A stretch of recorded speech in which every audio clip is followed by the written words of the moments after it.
stroke specialist, Dr. Jennifer Justice F. Manzano. She'll be talking about stroke. 1 in 4 of us is at risk, so don't be the one. Thank you. Good afternoon. I'm Jen, and I head the stroke services at the How many are we here in the room right now? Should we count off? I'll start. Or maybe Ma'am Rachel. 3, 4, 5. One lang. Sir, 2, 3. 4. Ma'am, 1.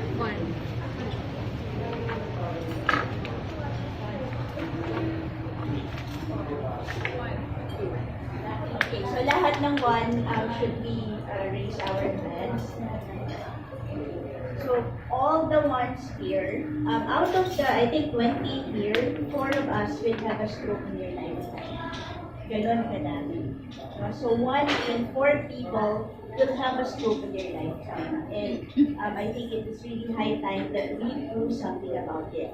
Number 1, we should know what to do if we have a stroke. And number 2, we should know how not to have a stroke. So my talk this afternoon is telling you about number 1, what the stroke is, what a person who has a stroke looks like or feels like, and what we should be doing. So just a test. The organ that is affected by a stroke is, yes, it is the brain. And this is, I always, on my stroke talks for lay people, I usually start with telling everyone that when we talk about stroke, we talk about the brain. So it's not the heart. Kasi kung minsan sa sabihin na diba, galaw-galaw, baka na stroke. So it's not, when we talk about the stroke, we talk about a brain attack. The brain is the body's control center. The brain was really awesomely made because it has, each part subserves a particular function. If you look at the picture, there is a part just for moving, and there is a part for speech, there is a particular part in the brain for posture, etc. This is a simplistic way of looking at the brain.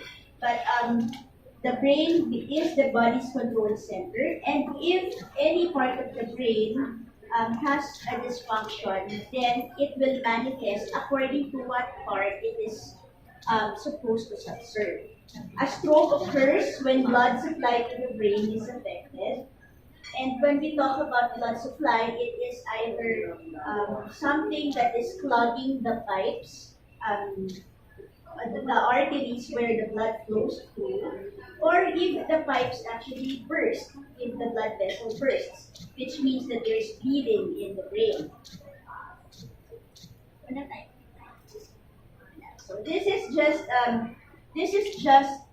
is a picture of freshly cut brain with the bleeding. So the bleeding is on this side. This usually happens if there is anything that makes the blood vessels or the arteries fragile. So either long-standing hypertension or a problem with the structure of the arteries. This is a picture of a brain with ischemic stroke, where there is a blockage in the blood vessels, and therefore, if there is a blockage in the blood vessels, there is poor blood flow to a particular part of the brain, and the brain is very sensitive to interruptions in blood flow because the brain is highly reliant on oxygen. Without oxygen, brain cells easily get damaged. 5 minutes without oxygen and your brain cells die. So if there is poor blood flow to the brain, then you get an ischemic stroke, and then you get the symptoms of a stroke. So this is just to, I always tell people to imagine the blood vessels in the brain as pipes that supply blood towards the different parts of the brain. If there is anything wrong with the pipes, then you get a stroke. And like we said earlier, depending on which part of the brain, a stroke may manifest in many ways, but the most common by far are the following. So if there is a problem with the part that observes movement of the arms, like for this particular patient, then you may have problems moving the arms. If there is a problem with speech, then you can have, with the part of the brain that observes speech, then you can have problems with speech. Either the person will slur when speaking, or talk gibberish, or maybe have problems with comprehension.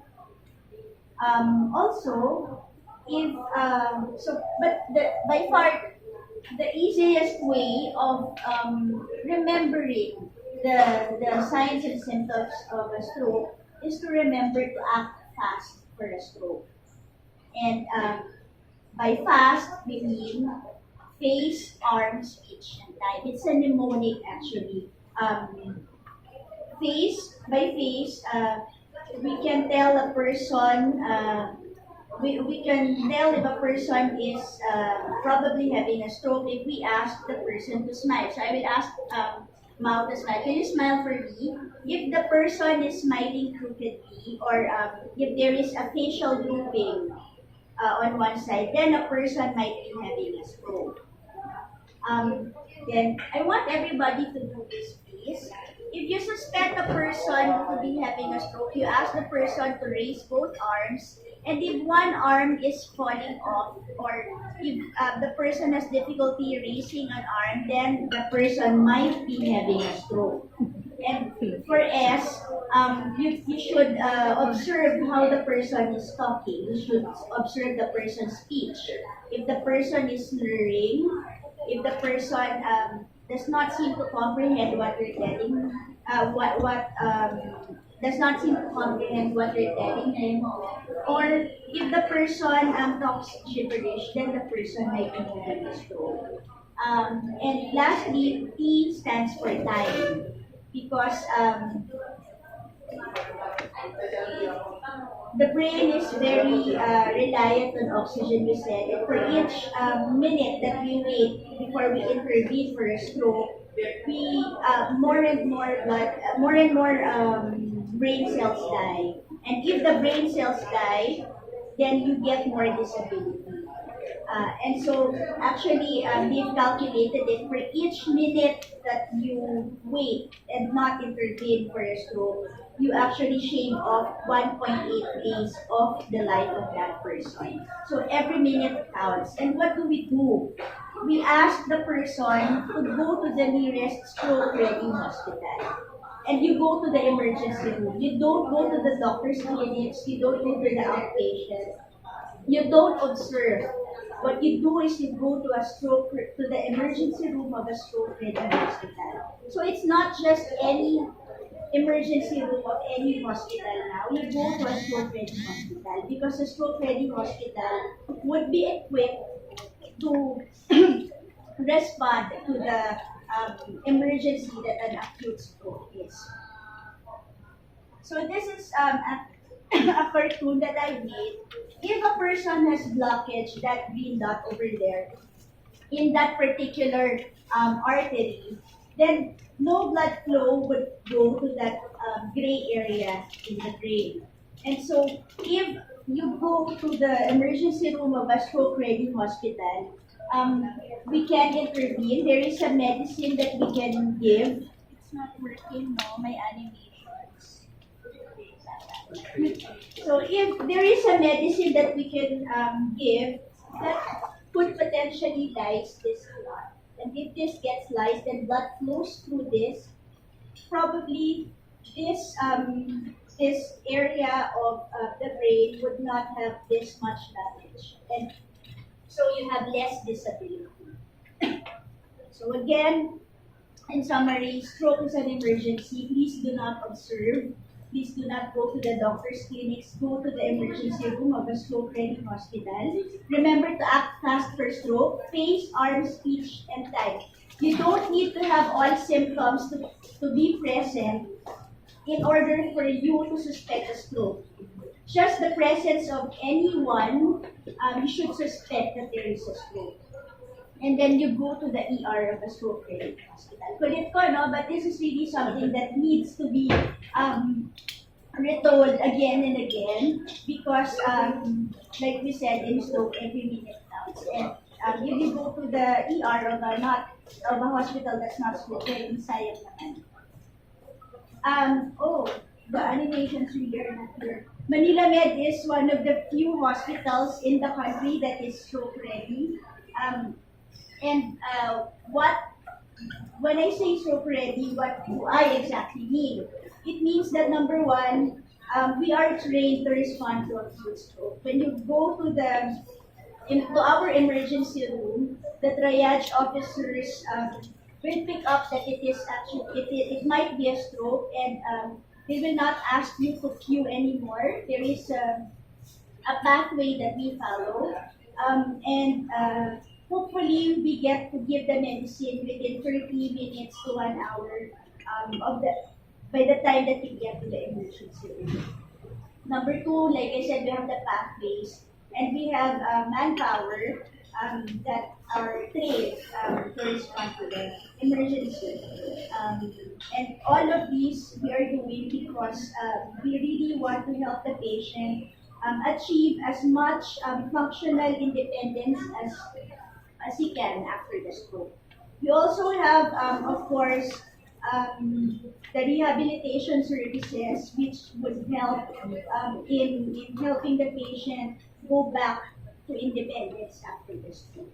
So with that, thank you very much. Thank you very much, Dr. Jennifer Justice Manzano. And there we have it. Manila Med is actually stroke ready and very much welcome to such patients. Just remember to also act fast, as what Dr. said.